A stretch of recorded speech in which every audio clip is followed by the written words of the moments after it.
ইব্রাহিম আলাইহিস সালাম কোন অস্ত্র শস্ত্র নিয়ে নমরুদের আস্তানায় যায় নাই গো। মনের ভিতরে তো আল্লাহর মহব্বতে ভরপুর। আল্লাহওয়ালা যারা, রাসূলওয়ালা যারা গো, তাদের মন কিন্তু শক্ত থাকে না, মন থাকে অনেক নরম। কথা বলেন ঠিক কিনা?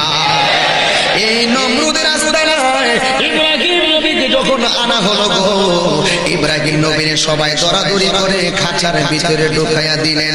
খাঁচার ভিতরে আছে 7 দিনের অনাহারী একটা বাঘ।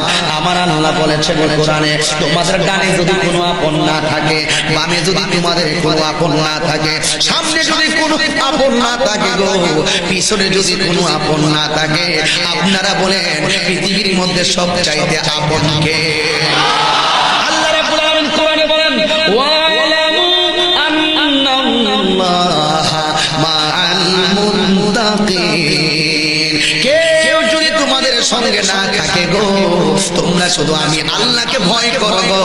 আমি আল্লাহকে যদি ভয় করতে পারো, আমি আল্লাহ ওয়াদা দিয়ে দিলাম আমি তোমাদের সঙ্গে রয়েছি।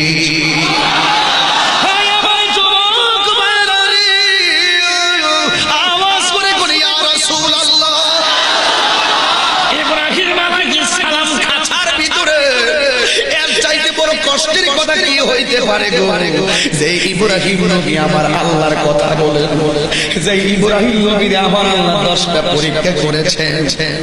এই ইব্রাহিম আলাইহিস সালাম যে মাত্র বাগের সামনে গিয়া পড়ছে গো, এখন তো জীবন শেষ হয়ে যাবে। যার কেউ নাই তার কে আছে?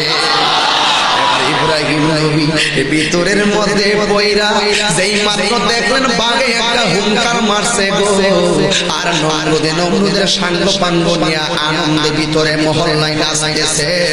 আর ওই মুহূর্তে ইব্রাহিম আলাইহিস সালাম আল্লাহর কাছে 2টা হাত বাড়াইয়া দিয়ে হঠাৎ করে তিনি জেলের ভিতরে বাঘে যেই মাত্র সামনে আসতেছে, তিনি নামাজের মধ্যে দাঁড়াইয়া গেলেন।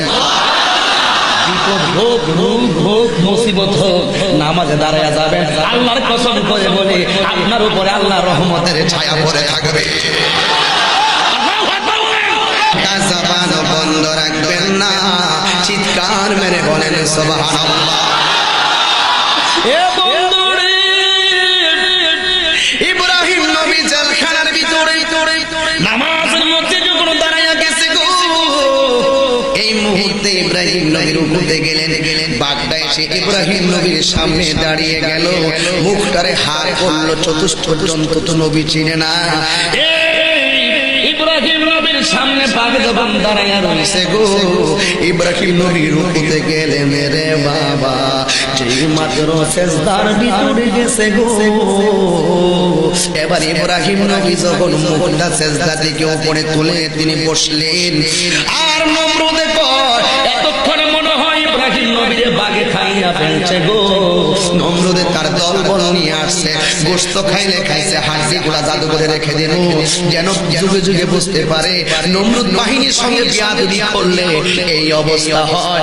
এই কথা বলে তিনি আসলেন জেলখানার সামনে। যেই মাত্র নমরুদে জেলখানার সামনে আসছে, আয়েশা দেখতেছেন ইব্রাহিম নবী সেজদায়, সালামটা ফিরাইলেন। এইভাবে ফিরাইয়া 2টা হাত তুলে দিয়ে দিলেন।